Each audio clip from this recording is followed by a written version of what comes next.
Здравствуйте, самые лучшие зрители! Меня зовут Полина. Сегодня будем учиться. Как известно, ученье свет, а не ученье чуть свет и на работу. Многих людей отпугивает от лоскутных изделий излишняя пестрота. В глазах рябит. А сегодня попробуем использовать один нехитрый прием, как можно измерить алгеброй гармонию и привести все лоскутки к общему знаменателю. Ведь обычно в лоскутном шитье стараются обходиться теми тканями, что есть дома. У кого-то это лоскутки и обрезки кроя, которые хранятся еще со времен мам и бабушек. Помню, свои первые лоскутные изделия я зашивала лоскутки ткани, которые пришивались на фабрике к готовой одежде. А кто-то, может быть, стал счастливым обладателем выпадов кроя со швейной фабрики, а кто-то, может быть, просто купил лоскут на вес. Для начала возьмем ткани, на которые будем делать основной акцент. Они должны быть резко контрастными по светлоте. У меня это насыщенный зеленый и очень светлый, почти белый, желтый. Брать чисто белый цвет я бы не рекомендовала. Среди цветных тканей он очень сильно притягивает к себе внимание, светится. А здесь нам такой эффект не нужен. А чисто черные ткани будут смотреться просто дырками. Все остальные ткани должны быть средней светлоты. Как это определить? Разложите ткани, сделайте фотографию, а потом пропустите ее через фильтр в редакторе камеры вашего телефона. Сделайте снимок черно-белым. Самая светлая ткань должна быть белой, самая темная – черной, а остальные ткани разных оттенков серого цвета. И еще, в работу берите цветные ткани, которые хорошо смотрятся рядом с контрастными. Когда мы определились с выбором тканей, перед нами встает задача. Нам надо сшить много квадратиков, составленных из двух треугольников – зеленого и светло-желтого. Естественно, мы не будем выкраивать отдельно каждый треугольник. В лоскутном шитье уже давно придуманы приемы, которые помогают сшить сразу много и быстро. В своих видео я уже их показывала, но повторение – мать учения, тем более, что каждый день приходят новые зрители. Небольшая памятка, как работать с такими шаблонами. Если у вас небольшие куски ткани, то можно шить по шаблону квадрата или прямоугольника. Складываем вместе два квадрата 10,5 на 10,5 сантиметров и рисуем диагонали. Потом прокладываем по 2 строчки по обе стороны от диагонали и разрезаем по диагонали. У нас получаются два квадрата, составленных из двух треугольников. Если не хватает ширины тканей, чтобы выкроить квадрат, то выкраиваем прямоугольник. С ним работаем таким же способом. Интересно шить из двух больших квадратов 15 на 15 сантиметров. В этом случае мы сшиваем их по периметру, а потом просто разрезаем по диагоналям. И у нас получается сразу 4 детали.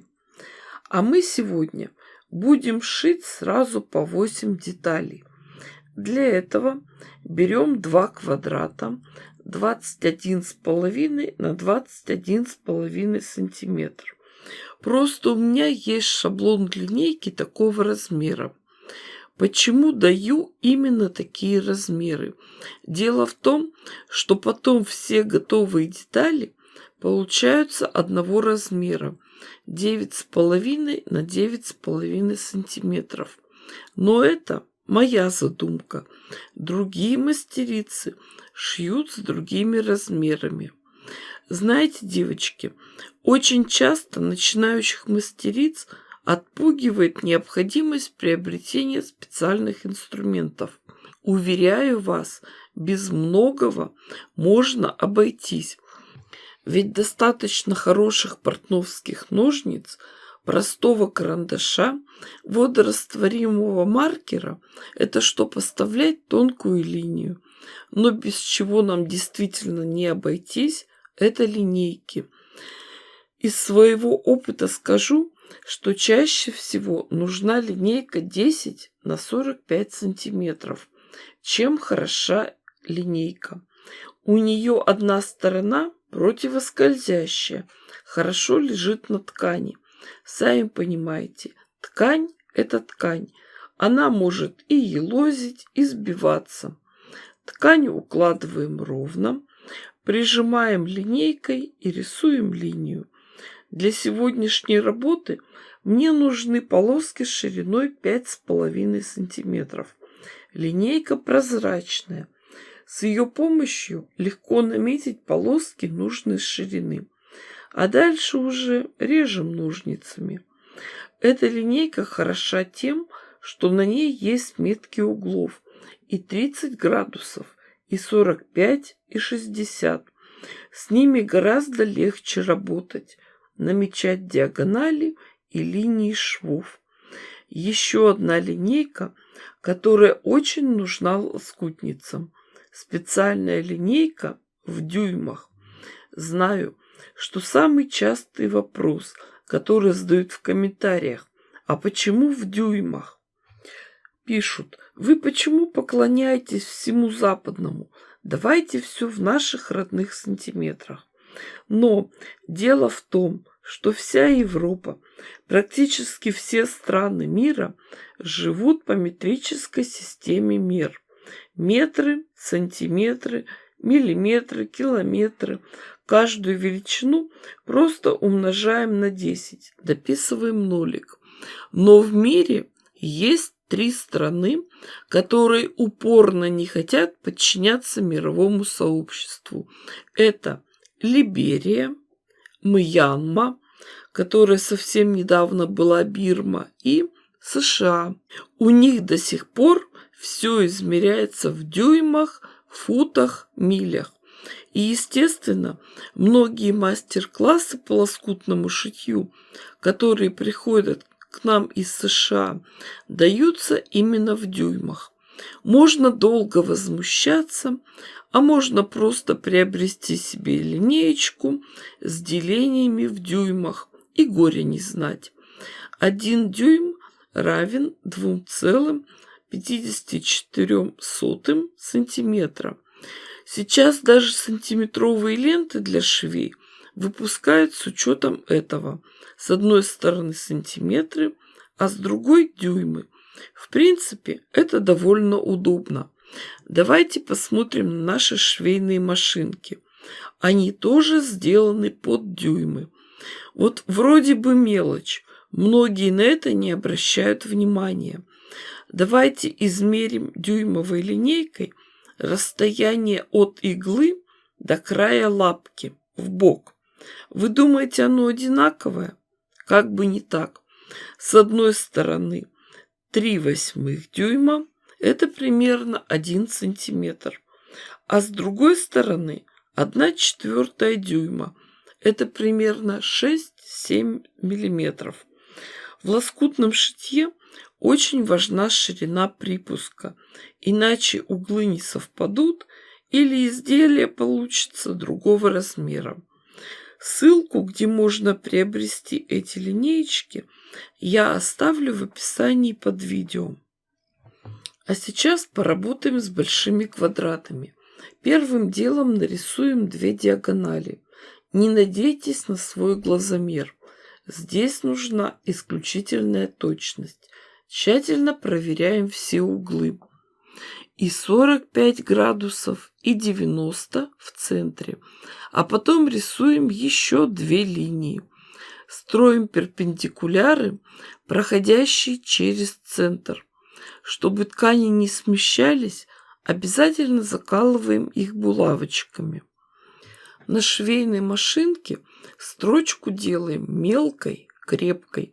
Закрепки делаем обязательно в начале строчки, в середине и в конце. Нам не нужны неприятные сюрпризы. Строчку прокладываем от диагонали на расстоянии 1/4 дюйма, то есть 6 миллиметров. Вы же помните, с какой стороны у нас получается такой припуск. Цвет ниток берем нейтральный, светло-серый.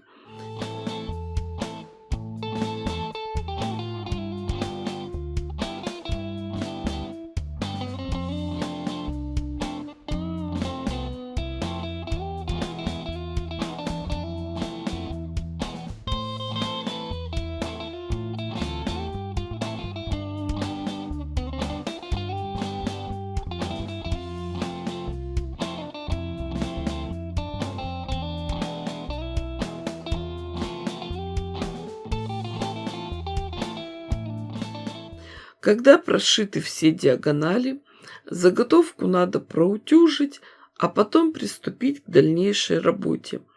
Для начала отрежем уголки, а потом разрежем детали по нарисованным линиям. В результате у нас из одной такой заготовки получится сразу 8 деталей, квадратов, составленных из 2 треугольников. Эти детали надо раскрыть и проутюжить с паром. Но это надо делать правильно. Заготовку укладываем светлой стороной вниз, а темную отгибаем. И у нас получается, что припуски заутюжены на сторону темной ткани. Они не просвечиваются. И внешний вид изделия получается очень красивый и опрятный. Еще одна тонкость при работе с утюгом. У нас получается диагональный косой срез. Старайтесь не перетянуть и не деформировать ткань, чтобы квадрат остался квадратом, а не бесформенным четырехугольником. После этого все квадраты надо еще раз промерить и подровнять. Размер готовых получился 9,5 на 9,5 сантиметров. А теперь, в общем-то, самый простой этап работы. Все квадраты будем обшивать полосками тканей по принципу колодца. Но только здесь все полоски нашиваем со стороны темного треугольника. Ничего заранее не режем. К темной стороне квадрата приставляем полоску ткани и шьем, насколько нам позволяет ее длина. Пришили один квадрат, приставляем следующий.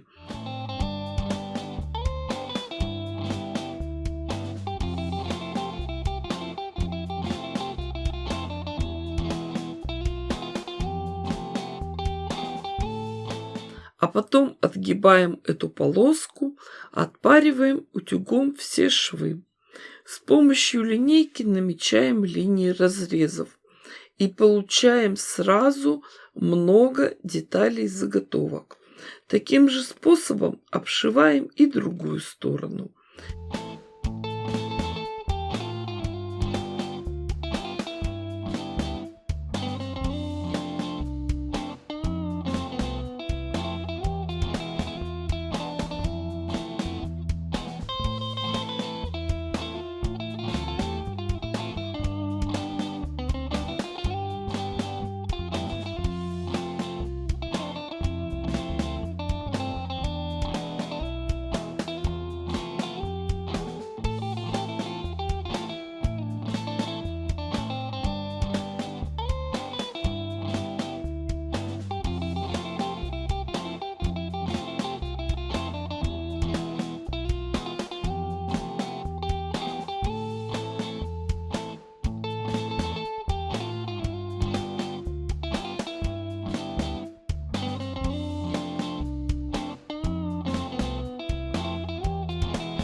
После этого сделаем еще один ряд цветных полосок. Удобно работать сразу со всем массивом заготовок. Это нам экономит нитки, время, деньги и нервы. Учимся шить правильно.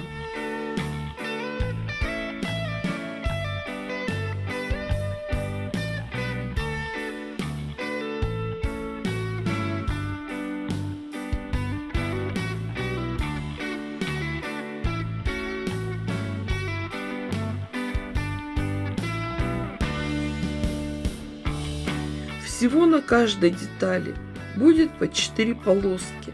Напоминаю, что ширина полосок 5,5 сантиметров. Когда все отшито, детали тщательно проутюживаем и подравниваем. А теперь смотрите, как интересно можно разложить эти блоки. Шьются они достаточно легко, а рисунок получается очень интересный. Работу эту я еще продолжу. Девочки, дорогие мои, я дала вам идею. Шейте, творите, вытворяйте. Кто еще не подписан, обязательно подпишитесь, чтобы не пропустить мое новое видео. С вами была Полина. Всем пока-пока и до скорых встреч!